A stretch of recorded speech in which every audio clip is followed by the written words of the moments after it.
Welcome to Lynn Cullen Live, talk radio without the static. Email your questions and comments to lynn@pghcitypaper.com. And now your host, Lynn Cullen. Hello, hello, hello. I'm faced with the usual conundrum, where to begin. I'll begin easily. It's Friday. It's November 10. And,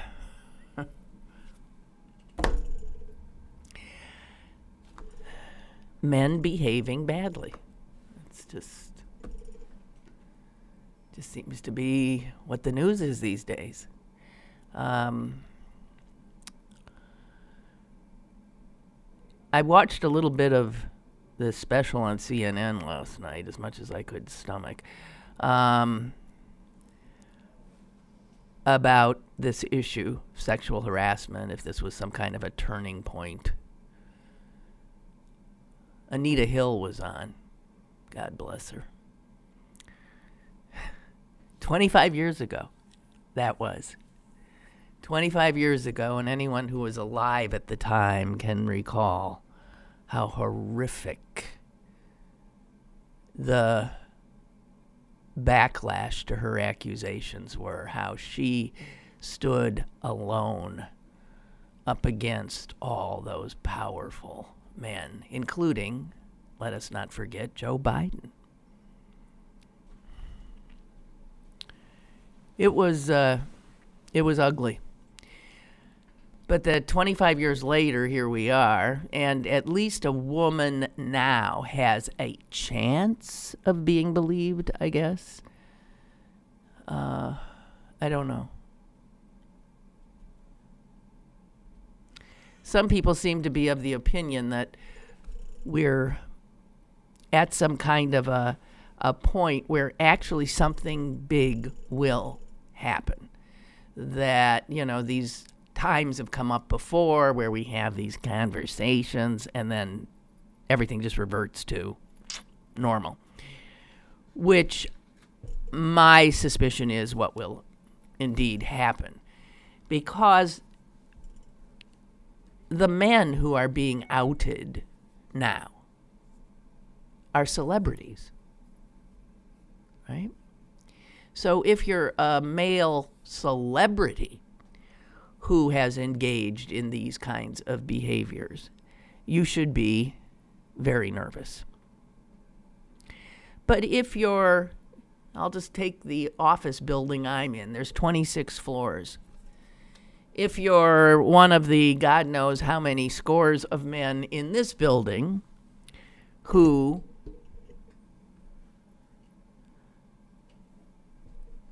are known to behave in such a manner with women, they're not shaken in their boots, because women in everyday life, the woman who works, all of us regular women, I don't think anything's changed for us. I really don't. I really don't. Is media interested in our tales of horror and woe? No. There isn't a big splash front page story if I say how I was molested by my boss, how I was forced into sexual activity at the threat of losing my job, which I needed because I needed the health care because I have a sick child. So you acquiesce, you just do it. That woman still has no real standing, I don't think. Ain't going to be believed. I think where most women live, I don't think anything will change. Sadly. I really don't.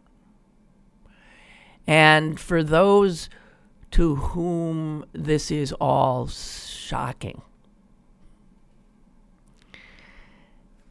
welcome to the world. Welcome to the world. It's a world that women live in. Yeah. I retweeted something today that said, retweet if you've ever found yourself having to look at a penis that you did not want to look at. The retweets were up to, God knows how many tens of thousands. It could be hundreds of thousands. It could be millions before the day is out. Welcome to being a woman.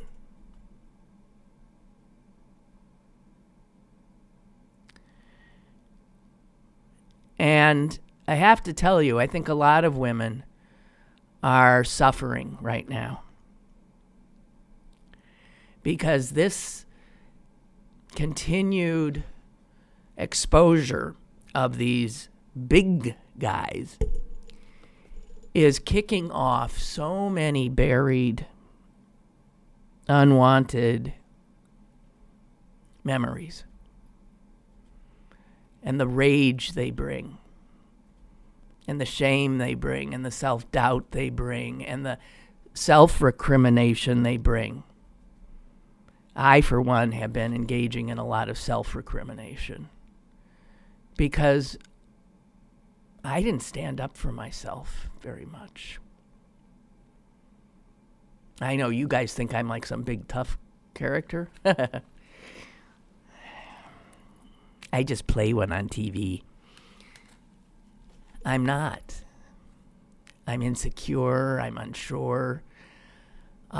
In real relationships, one-on-one. And if you take me back 30 years, 40 years, I'm really insecure, unsure, have no sense of my own worth.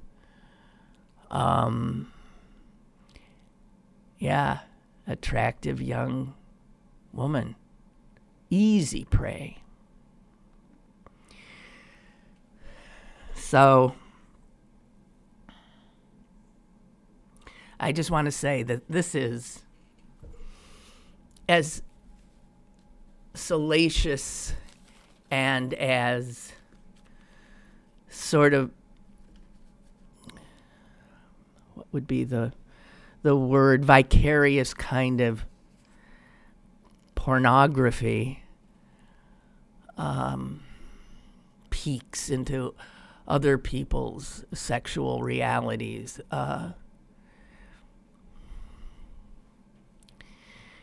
This is tough stuff.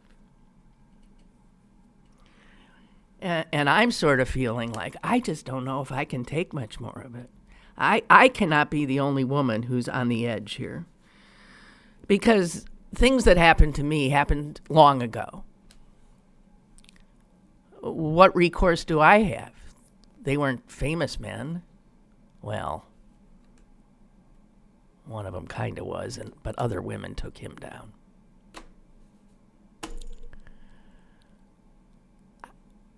What are the rest of us supposed to do?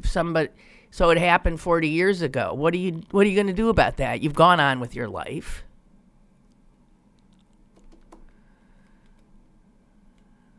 I almost envy the women who are able to speak their story and talk about their humiliation, their astonishment, their paralysis, their acquiescence out of fear, out of lack of self-respect. I don't know that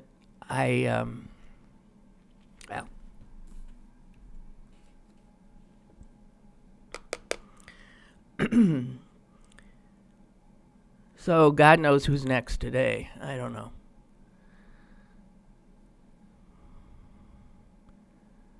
The Louis C.K. story, by the way, I do recommend, I think, that you go to the original stories in both these instances with Roy Moore and with Louis C.K. because they're educational, again, in terms of welcome to the world of women and girls.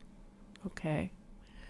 So you go to the Washington Post website to get the Roy Moore story, which in its specificity is damning beyond any doubt.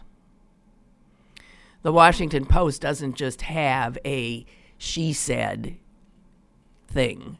She said, she said, she said. But they have buttressed these accusations by checking out detail and being able to find corroboration for a lot of stuff. I mean, my God. Louis C.K. story, same kind of thing. That's in the New York Times. And it, too, a lot of corroboration. In one case, the case that the story starts with, two young comedians. Is that one of the few? Well, that's what they used to call them. A female comedian, which is still a rather, it's not rare anymore. There are more of them. But at the time that these two were trying to break in, it was tough. That is definitely male territory.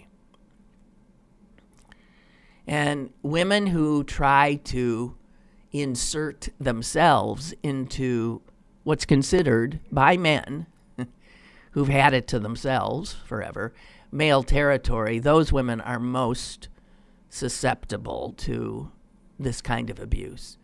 So these two young comics have managed to get into some kind of a comedy thing in Aspen, Colorado, and Louis C.K. is there.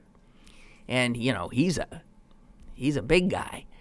And he actually talks to them and seems very encouraging to them and their careers. And he says, why don't you come up to my room? We'll have a, beer, blah, blah, blah, blah, blah. Well, they were just thrilled. And understand, there's two of them, right? So they go up to his room, and he says something to the effect of, would you mind if I masturbated in front of you? I mean, they, in telling the story, said they laughed. Well, I think I would have too. I mean, wouldn't you? I mean, would you even take the question seriously? Seriously? So they laughed. I guess they didn't say no. They laughed. And the next thing they know, he's naked. He takes off all his clothes and he's masturbating in front of them. They stay. Now, this is what people hear. They stay through this whole thing. They're together. A lot of people don't understand that they stay. I do. I think a lot of women do. You're in a state of fear, disbelief, paralysis can happen. You're disgusted. Your mind is blown.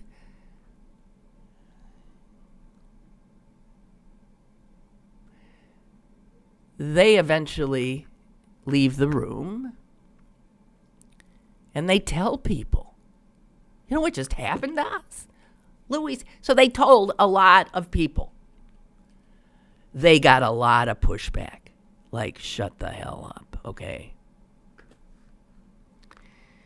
And then when they went off to L.A. to actually try to make it big time, there ain't nothing happening with them because everyone knew that they had talked about this thing that a lot of people knew that Louis C.K. had a little problem with.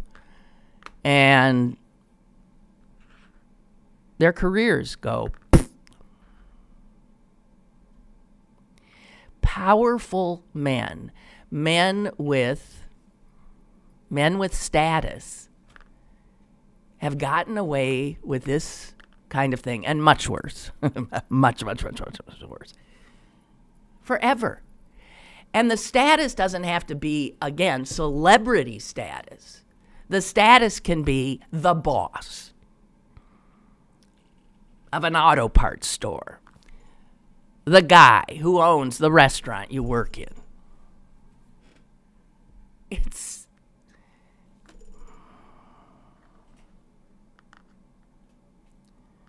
If you think these stories you're now being treated to are unusual, again, I say to you, welcome to a woman's world, a woman's reality.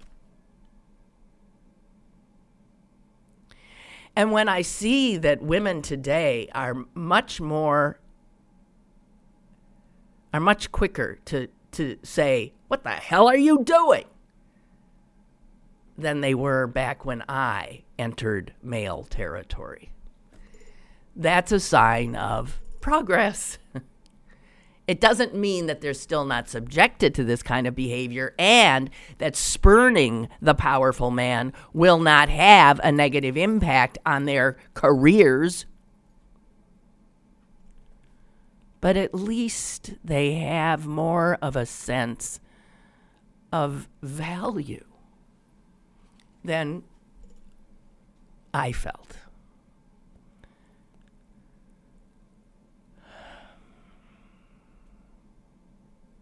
I really recommend that you read both these stories. Just get them online. They're, this again, for the specificity, so that you will not for a minute think these stories are not true.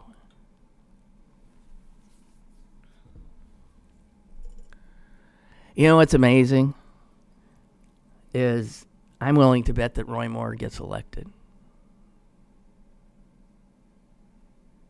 What's with Alabama? Is that the worst state in the union? I mean, have any of you lived there? I mean, that state, people there regularly vote for these men, white men, who abuse their privilege, who rape, who sexually assault, who lie, who end up going to jail, who all kinds of refuse to uphold oaths they take, and they're loved and admired. So women are voting for them.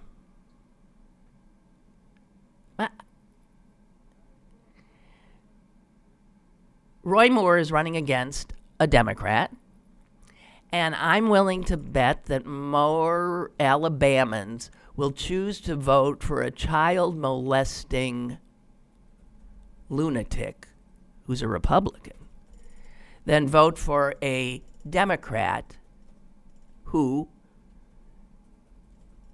went to the mat to go after, long after the fact, people who had bombed a church killing black children. A good man, but a Democrat. So better the child molester.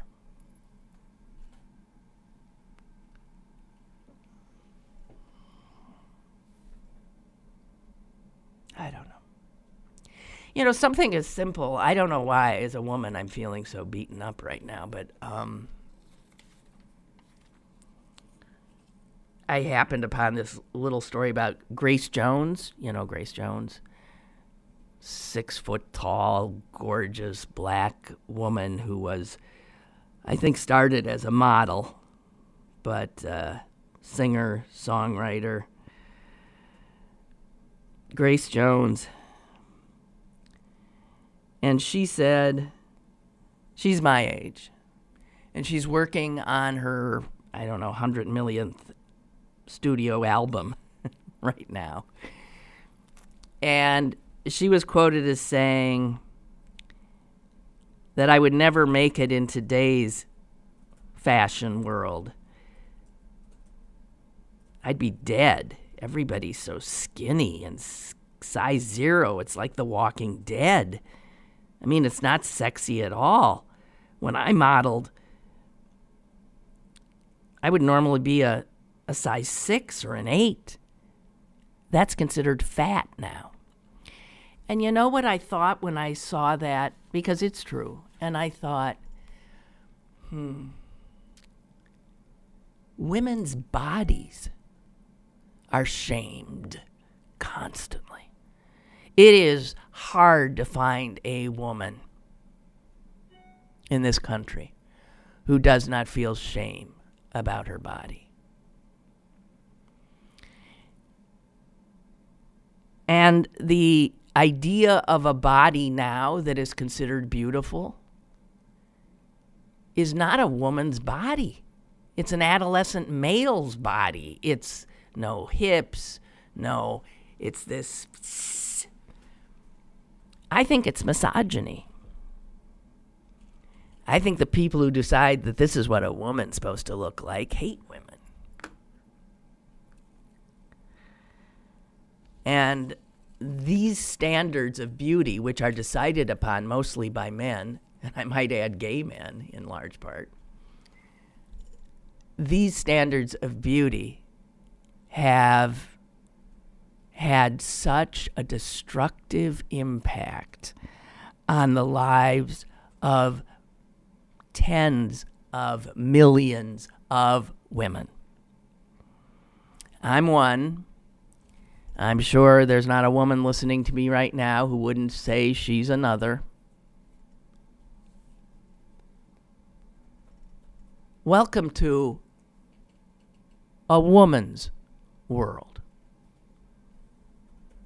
I always joked that the funniest thing is that women are called the weaker sex, when I think anybody knows that that's not true. Not to set up some kind of ranking, but it is women who bring the men into this world, right? It is women who do the heavy lifting, figuratively speaking, in raising the children of this world. It is women who regularly suffer abuse and lack of status all over this world. And it is women who've taken this shit for centuries after century after century and have kept going.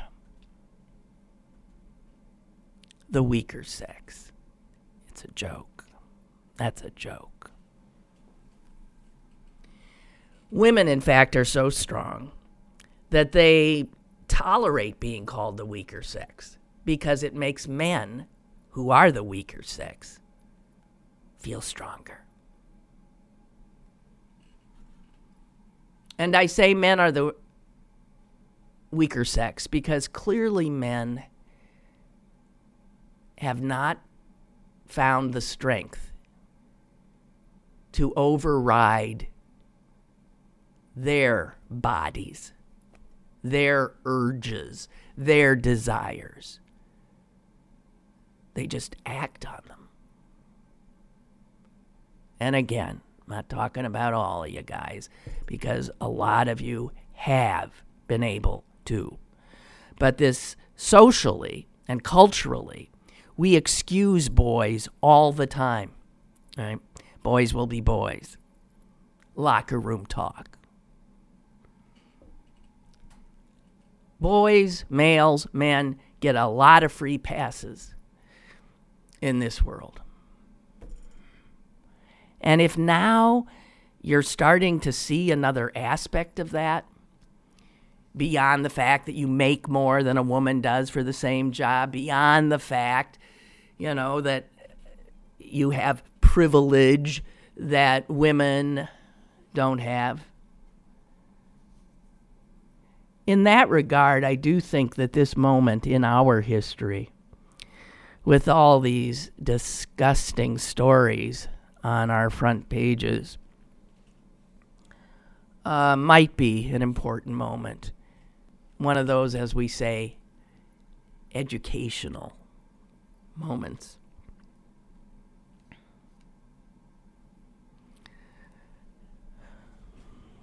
I hope so.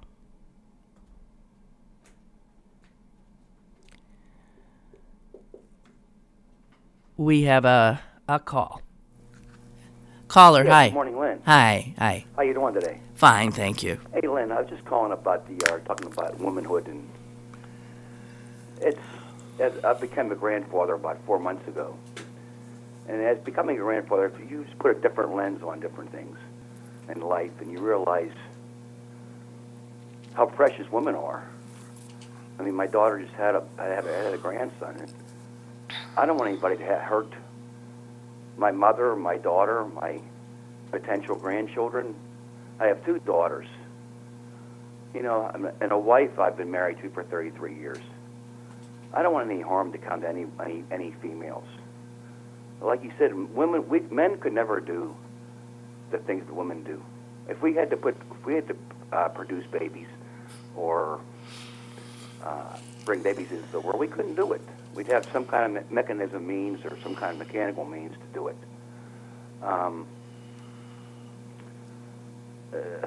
I just respect women immensely, and I wish other men would consider them, not just abuse them and abuse them for their pleasures. And that's all I have to say, Lynn. Thank you very much. And congratulations on your grandfatherhood. That's exciting stuff. Yeah, Barbara has sent me the Alabama state auditor, a guy named Jim Ziegler, has told the media in regard to the accusations about Judge Roy Moore. There's just nothing immoral or illegal here. Take Joseph and Mary. Mary was a teenager. Joseph was an adult carpenter. And they became parents of Jesus.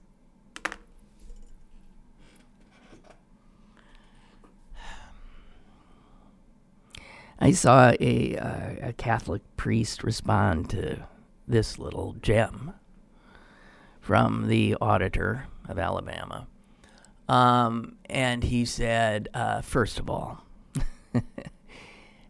there is nobody, and nowhere in Scripture are the ages of Mary and Joseph printed, and nobody has a clue how old either of them were. Okay? Right there. So don't start with this. Mary was a teenager, and Joseph was an older guy. And, you know, he stooped her, and look what happened. No, he didn't stoop her. I don't know. He didn't. This was an unconsummated marriage. Do you know, as a little Jewish girl, I have to tell you this, it just occurred to me. You know, when you're young and you really don't know where babies come from and you don't know much about anything. And I was that out of it for maybe longer than a lot of other people. I was really a sheltered babe in so many ways. But I knew about this virgin birth thing, and I knew that Jesus supposedly came out of nowhere. But that Mary, even though she hadn't done it, had this baby in her. And I have to tell you, this little Jewish girl more than once felt total terror, thinking, what if that were to happen to me? No one would believe me. No one would believe I didn't do it. But since it happened to her, and she was a Jewish woman, what if that were to happen to me? I am not kidding you. That is something I actually thought about and worried about.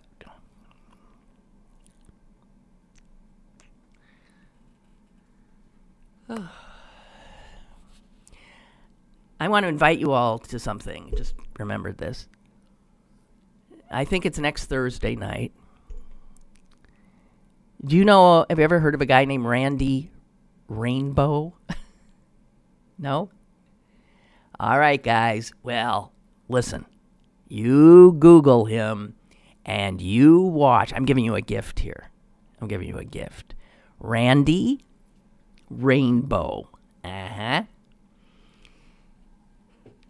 Google him. He's got a lot of things up on YouTube. He's a YouTube viral sensation. He's going to be in Pittsburgh Thursday night.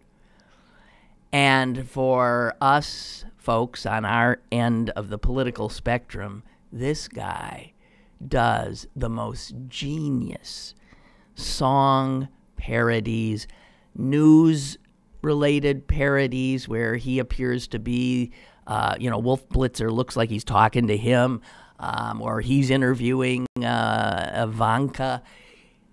He's brilliant.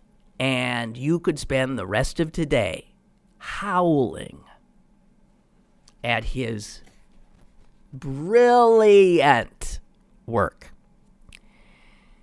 Once you've done that, I think you might want to then go to Planned Parenthood of Western Pennsylvania's website and buy tickets to the show he's doing, which will benefit Planned Parenthood.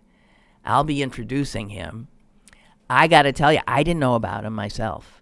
And when they asked me to introduce him, I went to YouTube. This is 3 days ago. I literally could not stop watching. Brilliant. He does musical parodies to songs you know. And he's, I'm overusing the word. He's brilliant.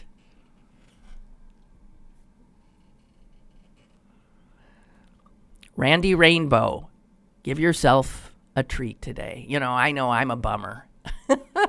I'm a bummer. But this is a gift I'm giving you. And so after I finish bumming you out, just go to YouTube and Randy Rainbow and enjoy yourself. Because you will. And then please buy a ticket. He's going to be appearing at the JCC in Squirrel Hill, just so as you know. And I think it's 7 p.m. on Thursday. I better know if I'm introducing him, but I think that's what it is on Thursday. Please do. Tickets are selling out. I think that's a 400-seat capacity. I think we've already sold 300 tickets. So get in on it, because that will be a night of belly laughter. Okay? Randy Rainbow. Yes, we have a caller. Hello, caller. Hello? Lynn? Yes. Hi. Hi. Hey, my wife watches him all the time on Facebook or whatever. He's hilarious. He, like you say, he's very talented. He can sing, dance. He is really talented. Yeah, great. What I've saw him, Yeah. He's very talented. Thank you. But one thing I was going to say, you were talking about Mary and Joseph. Did you see where the scientists said that, and it's something to think about. I don't want to make people that are believers of God and all that mad or anything. But they said the strange thing is the earth, God created the earth, and then you have the big universe and all these galaxies, and we don't know if there's life on other planets far, far away, but what we know, why would if he created the earth and the heavens and everything, why would he have just the earth with human beings on it, and we're created in his image? Why would it be the earth and then all these other planets, there's nothing, you know what I'm saying? Yes, I know what you're saying. The scientists are saying this. It's kind of a strange thing. But and you know what, a lot of people... mysterious as it is. Yeah. A lot of people are concerned that if they do find life on other planets, that what does that say then about our story, about God doing this here? Did he do it there too and didn't tell us? Or are we just one of his experiments? Or what the hell? So, again, that would be a confluence of science and religion that could blow a lot of people's minds, I suppose. Yeah, it would make it. And then they said, too, you're not born a believer.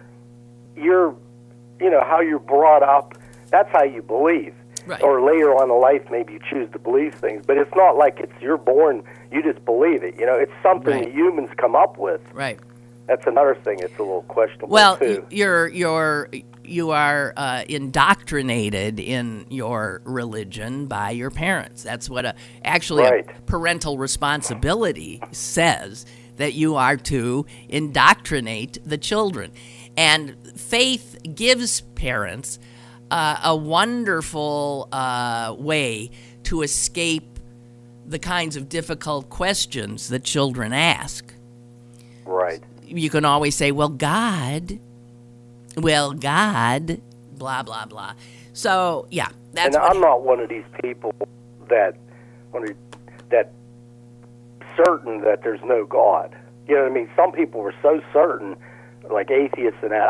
I'm like in the middle of things. I'm still on the fence on it. I don't know one way or the other, and I grew up with religion. And I was Catholic. But I'm not like saying, oh, there's no God.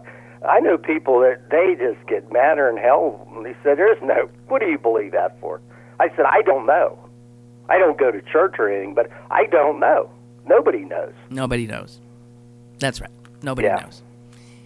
Well, thank you, as usual. Okay, Appreciate thank it. you. You have a great weekend. Bye. Bye-bye. You too. Okay. Chris writes, my wife Candy said when she worked with you years ago at WTAE that everybody would be in jail now. You mean about the sexual harassment going on there? Yeah.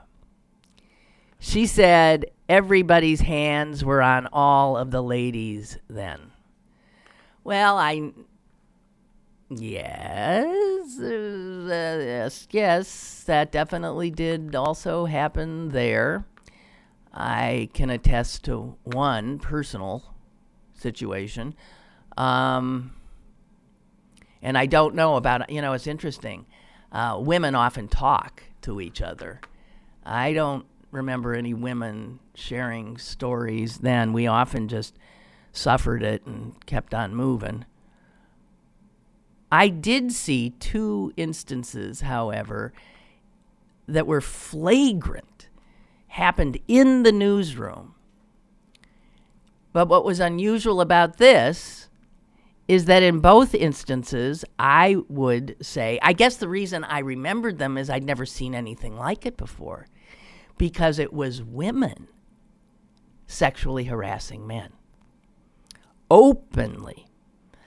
Shortly after I came, and I ain't naming names here, although you would recognize these names, I'm in the newsroom, be in the early 80s, and a female reporter who regularly flirted with certain male reporters pretty much jumped on the lap of a male in the newsroom without his consent, jumped facing him. She got on his lap and straddled him and started in with all this, like she was doing a lap dance on him. This is in the middle of the newsroom. Now, when this happens to men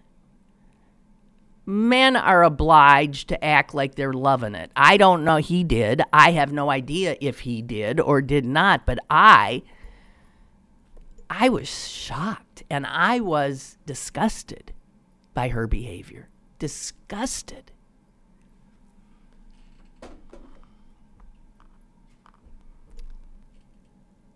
And then I remember another woman, rather large woman, going after a guy in the newsroom, a rather small guy, and she literally put him in a headlock and was, humiliating him in front of everybody who was just,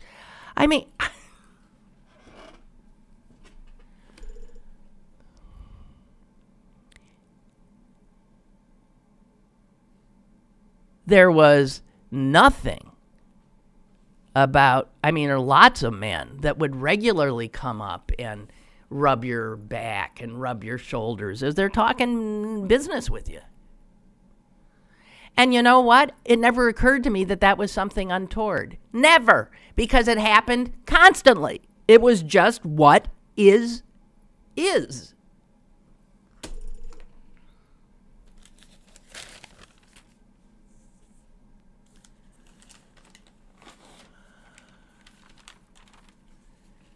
Did you see, by the way, that Syria has signed on to the Paris Accords? Syria?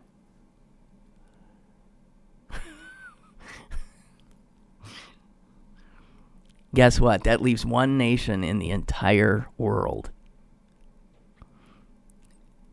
that is not part of the Paris Agreement. One.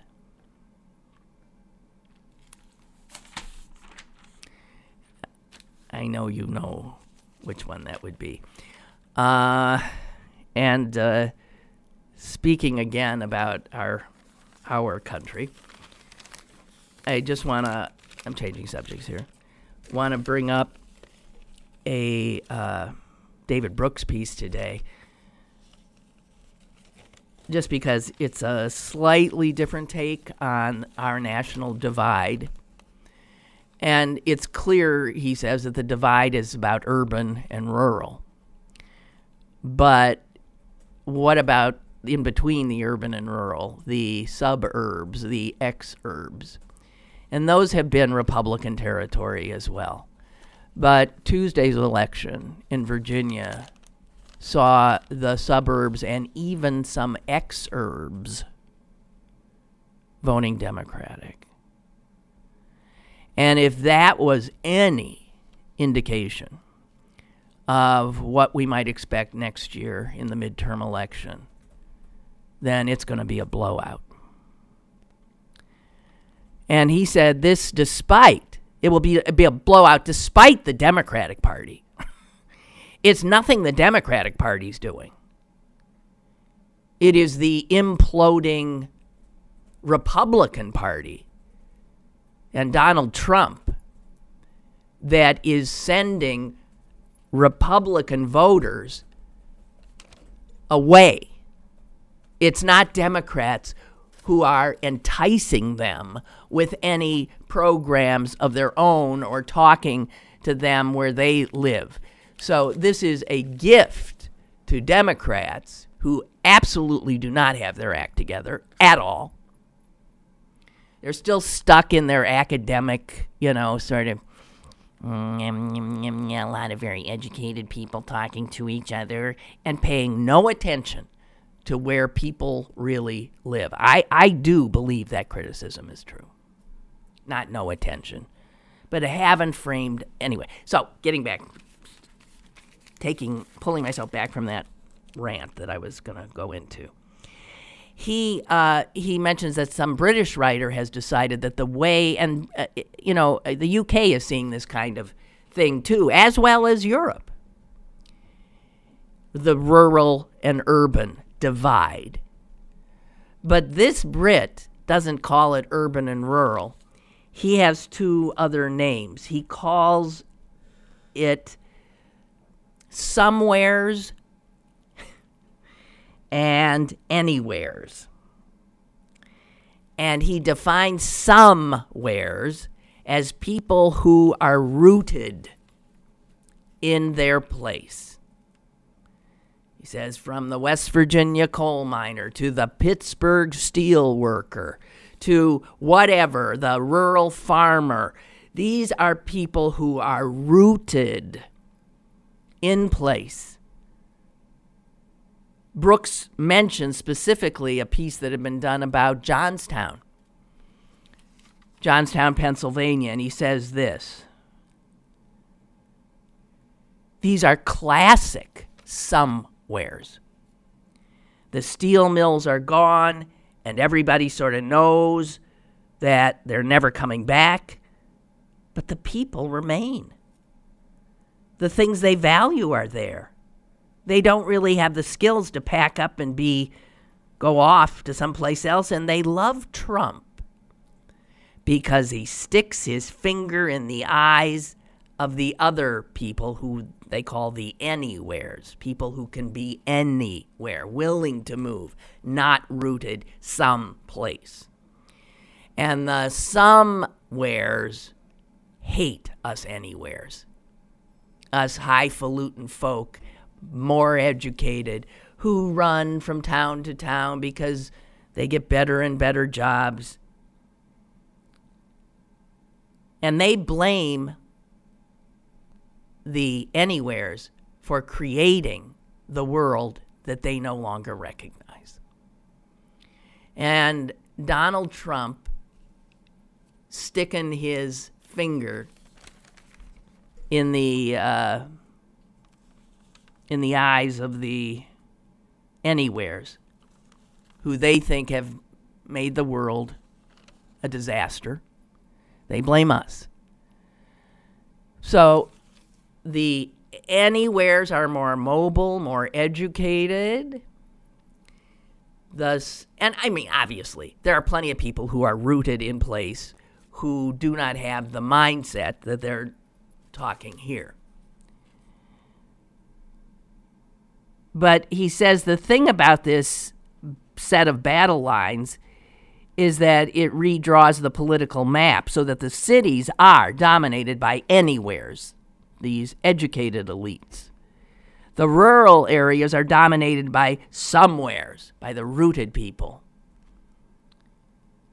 But the growing suburbs are no longer divided. At least Tuesday night, they looked like they had become anywheres. And again, he says, Democrats deserve no credit. This is a gift from the imploding Republican Party. And if there's a way to fuck it up, Democrats will. The Democratic Party will. You know, this special election to figure out who's going to represent you guys in Representative Murphy's old district there. The Democratic Party big shots are the ones who are going to choose which candidate runs. Now, I've lost track of how many. Is it 8 people? There are a bunch of people. Men, women, black, white, qualified and maybe not, that have thrown their hats in the ring. And the geniuses in the Democratic Party here are going to pick the candidate. And that makes my blood run cold. It does. Because the way they operate is, oh man, they all agree there's this guy we don't like for some reason, but there's grievances and there's petty crap that gets involved. When the only thing that they should be deciding is not who do we like, who's the guy that's in our crowd. So of course we're going to choose him or her. What they need to do, and this is what they never do, who is most likely to win? The game here is picking up that congressional seat. That would be huge. And if we're ever going to take the House back, this decision that those people will make in a closed room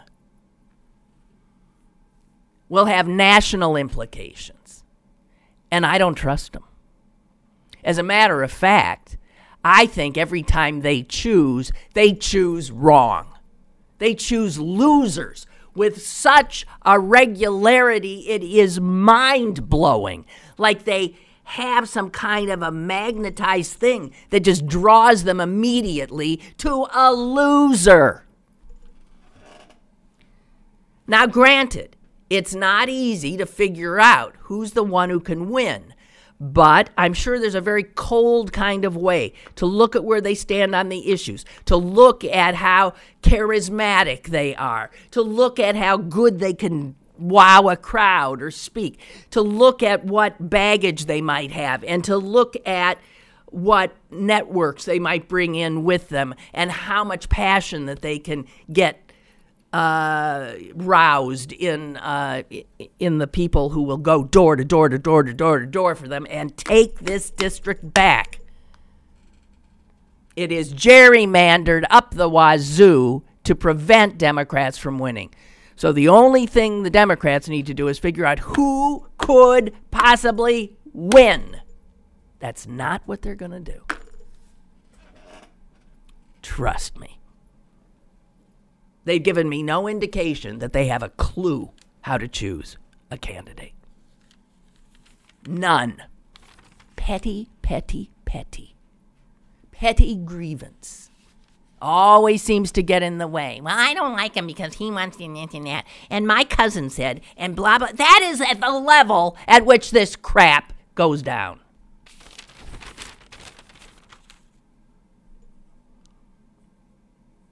Speaking of gerrymandering, good news.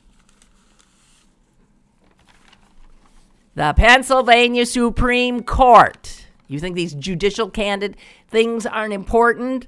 The ones that you voted on Tuesday? The Pennsylvania Supreme Court said to the Commonwealth Court below them, hey, you stop stalling on this important case and get it decided. And the case? The case is the League of Women Voters. My mom was the president of the League of Women Voters in Green Bay in the 50s. The League of Women Voters have brought a case against the Pennsylvania Assembly and against Republican leadership. And they have said these guys have totally destroyed the idea of fair representation by gerrymandering districts. And so the Supreme Court has said, you decide this, and you decide it now.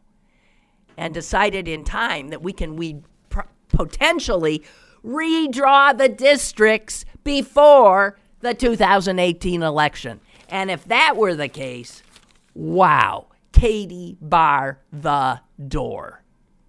We've got calls. Hello. Hi. Caller? Is that me? I guess it's you. Is that me? It's you. Okay. I didn't hear a beep or anything. Murphy's district. Yeah. I don't know if you recall 12 years ago or so when a friend of mine, yes, a guy you know, sissy white liberal, ran against yeah, sissy white liberal, Tom Kovacs, ran in the primaries. Yeah. Yes. Ran of course. in the primaries. Yes. Yeah. Good and man. Won every county. Won every county in the primaries except for Allegheny, who has the most people.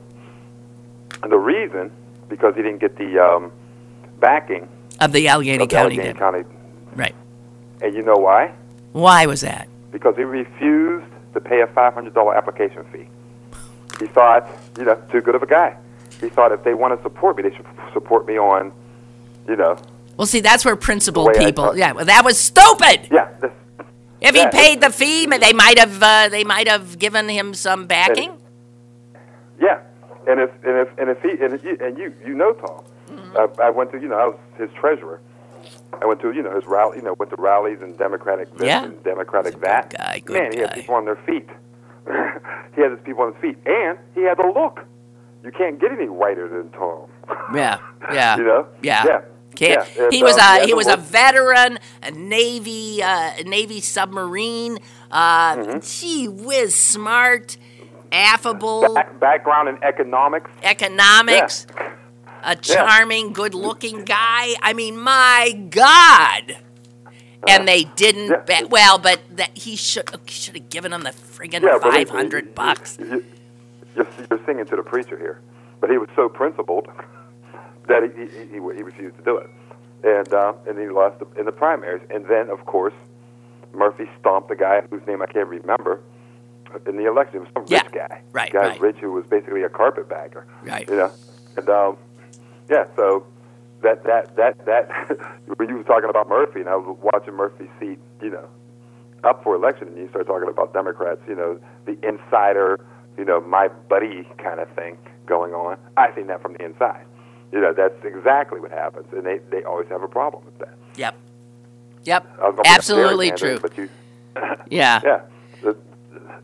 Well, let's They'll hope bring they, up Jerry. gerrymandering. Yeah, let's hope they can redraw these. Let's hope this case wins. I don't see why it wouldn't.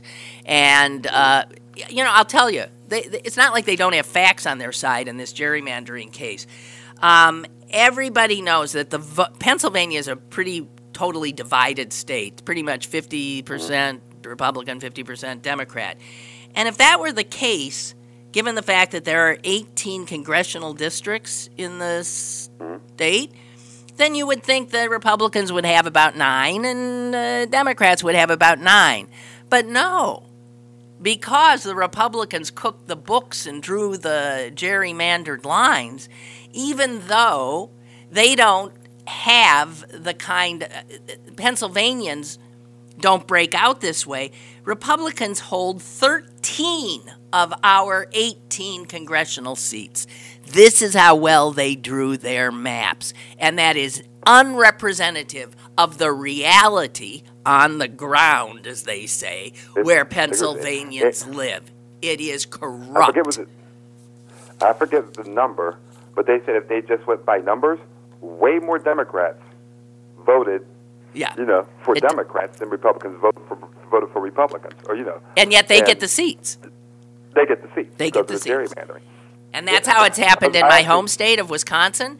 Pennsylvania is one of the most egregiously gerrymandered states in the country, as is my home state of Wisconsin. And both, I see the corruption and the fact that what they're doing is taking my vote as an urban voter and making it's sort of like, if you're black, it was what, 3/5 of a human being or something? That's what I got 3/5 of a vote.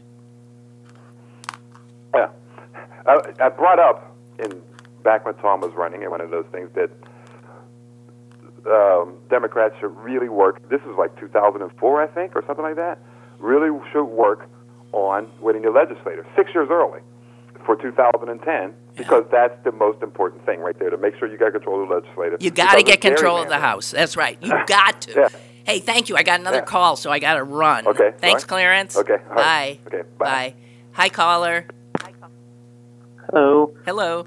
Hey, hello. I was calling about your discussion of the Trump voters. Yes. And wanted to remind you that, the people that are really stuck, well,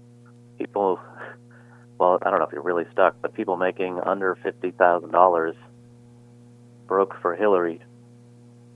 So I guess poor, so it must have been poor people living in cities, and then rural voters did go for Trump. But so I would imagine a lot of those people and people without college educations. So with people making over 50,000 broke for Trump. Mm-hmm.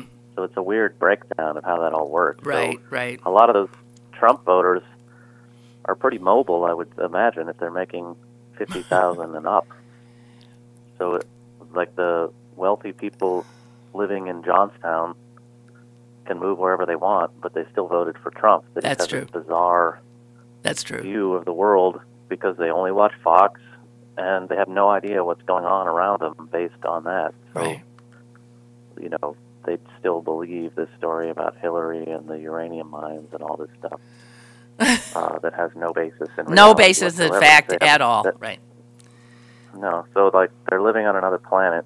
So Right. It's not surprising that we don't have any idea why they chose that way, and they undoubtedly still support him, even if they're in that 30% That's still right. supporting him. It's amazing. And it's never going to make any sense, and it won't until what somebody has to do is figure out how to get people to come back to reality and start realizing that there are things that happen that they either don't like or don't agree with. So, although that applies to both sides of the spectrum.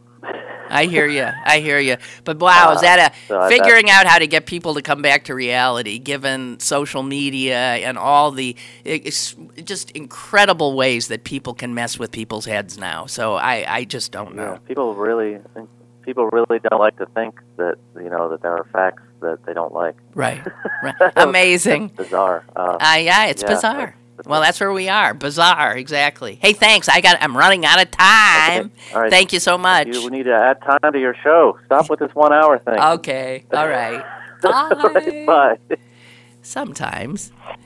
My problem is my producer has a million other jobs and he has to go to them. Chuck writes, I'm in Murphy's district, and you could run Barack Obama for Murphy's seat, and he wouldn't win. This district pulls the district pulls the Republican lever in every election.